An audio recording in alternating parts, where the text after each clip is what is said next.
Baik, Assalamualaikum warahmatullahi wabarakatuh. Perkenalkan nama saya Fahri Hafiz dengan tiga digit NRP terakhir 196. Pada kesempatan kali ini, saya akan mempresentasikan tugas elemen mesin satu, yaitu brake. Pengertian dari brake. Brake, atau yang biasa kita sebut rem, adalah perangkat mekanis yang digunakan untuk memperlambat atau menghentikan gerakan suatu kendaraan atau mesin. Rem bekerja dengan menciptakan gesekan antara komponen bergerak dan stasioner yang mengubah energi kinetik kendaraan menjadi panas, sehingga mengurangi kecepatan atau menghentikan kendaraan sepenuhnya. Jenis-jenis brake. Yang pertama adalah disc brake. Disc brake ini merupakan salah satu brake yang menggunakan cakram disc yang terpasang pada roda dan kapiler yang menekan bantalan rem ke cakram untuk menciptakan gesekan. Disc brake ini lebih efektif dalam disipasi panas dan umum digunakan pada kendaraan modern. Selanjutnya adalah drum brake. Menggunakan tromol yang berputar dengan roda dan sepatu rem yang menekan permukaan bagian dalam tromol untuk menciptakan gesekan. Biasanya digunakan pada roda belakang kendaraan atau kendaraan yang lebih kecil. Yang ketiga adalah air brake. Air brake ini menggunakan udara bertekanan untuk menggerakkan mekanisme rem umum pada kendaraan berat seperti truk dan bus. Yang keempat adalah hydraulic brake. Hydraulic brake ini menggunakan cairan hidrolik untuk mengirimkan tekanan dari pedal rem ke kapiler atau silinder roda. Sistem yang paling umum pada kendaraan penumpang modern. Yang kelima ada electric brake. Electric brake ini menggunakan motor listrik untuk mengontrol tekanan rem. Dan yang terakhir adalah magnetic brake. Magnetic brake ini menggunakan medan magnet untuk menciptakan gaya pengereman. Selanjutnya adalah komponen brake. Terdapat beberapa komponen penting yang ada dalam brake. Yang pertama adalah rotor atau cakram, yang merupakan bagian yang berputar bersama roda dan menerima gesekan dari bantalan rem. Yang kedua adalah kapiler atau kaliper.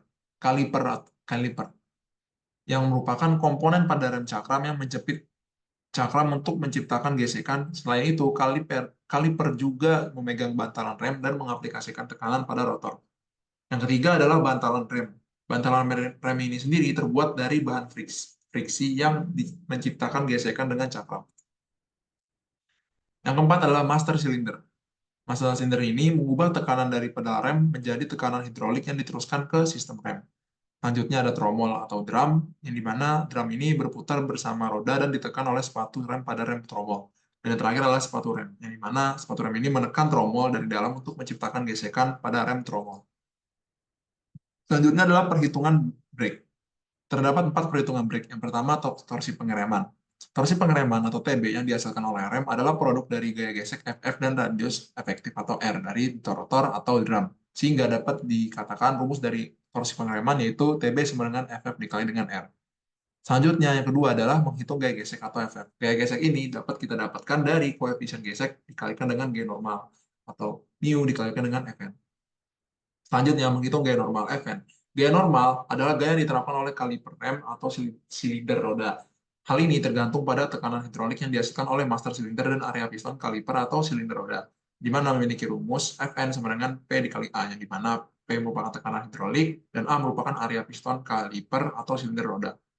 Selanjutnya adalah yang terakhir adalah menghitung radius efektif atau R, di mana radius efektif rotor atau drum adalah jarak dari pusat rotor atau drum ke titik tengah di mana gaya gesek diterapkan.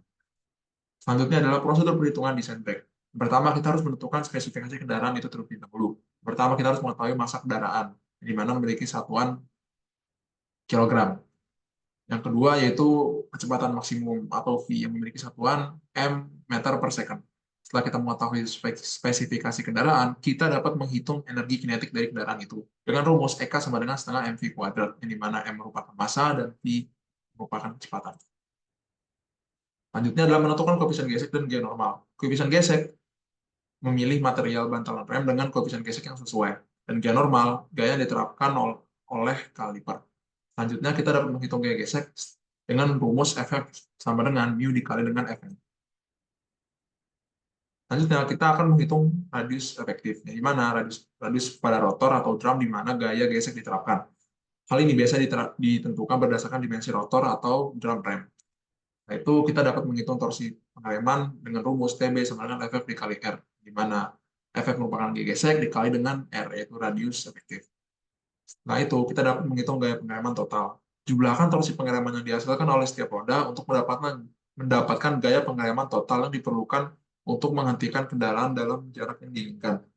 Nah, dan terakhir kita dapat memverifikasi desain. Pastikan bahwa torsi pengereman total cukup untuk menghentikan kendaraan dalam kondisi yang diinginkan, mempertimbangkan faktor keselamatan dan performa. Terima kasih. Wassalamualaikum warahmatullahi wabarakatuh.